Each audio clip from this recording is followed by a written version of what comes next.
Daily Kolkata নিউজে আপনাদের স্বাগত জানাই। দিনের গুরুত্বপূর্ণ খবরের দিকে নজর রাখুন। নমস্কার বন্ধুরা, ডেইলি কলকাতা নিউজে আপনাদের স্বাগত। এই মুহূর্তে রাজ্য রাজনীতিতে তোলপাড় ফেলে দিলেন কৌস্তব বাগচি।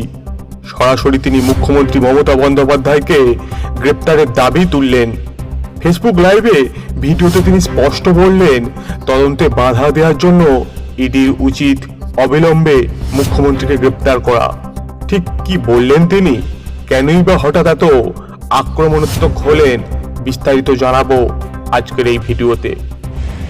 আজকে আমরা দেখলাম প্রতীক জৈনের বাড়িতে ইডি রেড চলাকালীন মমতা বন্দ্যোপাধ্যায় সেখানে ঢুকলেন এবং সেখান থেকে গুরুত্বপূর্ণ নথি হার্ড ডিস্ক সহ নিয়ে বেরিয়ে পড়লেন।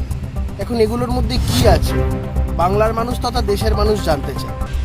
ইডির কাছে আমার আবেদন, এই interference with the investigation, creating obstruction with the investigation, এইগুলো করার জন্য মমতা বন্দ্যোপাধ্যায়কে ইমিডিয়েট হেফাজতে নেওয়া হোক এবং মমতা বন্দ্যোপাধ্যায় এই ধরনের কার্যকলাপ করছেন যাতে আলটিমেটলি মানুষের মনে একটা সন্দেহ দানা বাজছে যে মমতা বন্দ্যোপাধ্যায় কী নিয়ে গেলেন। হঠাৎ করে একজন মুখ্যমন্ত্রীকে একটা কেন্দ্রীয় একটা তদন্তকারী সংস্থা তাদের একটা রেড চলাকালীন মুখ্যমন্ত্রীকে সেই জায়গায় কেন যেতে হচ্ছে এবং সেখান থেকে ফাইলপত্র হার্ড ডিস্ক সহ কেন আনতে হচ্ছে, এটা আজকের দিনে দাঁড়িয়ে একটা বৃহৎ প্রশ্ন।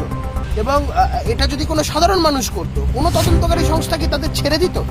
আমার মনে হয় কেন্দ্রীয় তদন্তকারী সংস্থা এনফোর্সমেন্ট ডিরেক্টরেটের উচিত মমতা বন্দ্যোপাধ্যায়কে গ্রেপ্তার করে মমতা বন্দ্যোপাধ্যায়কে কাস্টাডিতে নিয়ে ইন্টারোগেশন করা এবং মমতা বন্দ্যোপাধ্যায় যে ফাইলপত্র বা হার্ড ডিস্ক নিয়ে বেরিয়ে এসেছেন সেগুলোকে বাজেয়াপ্ত করা। চ্যানেলের আরও খবর দেখতে চ্যানেলটিকে লাইক করুন, সাবস্ক্রাইব করুন আর কমেন্ট করে আপনাদের মূল্যবান মতামত দিন।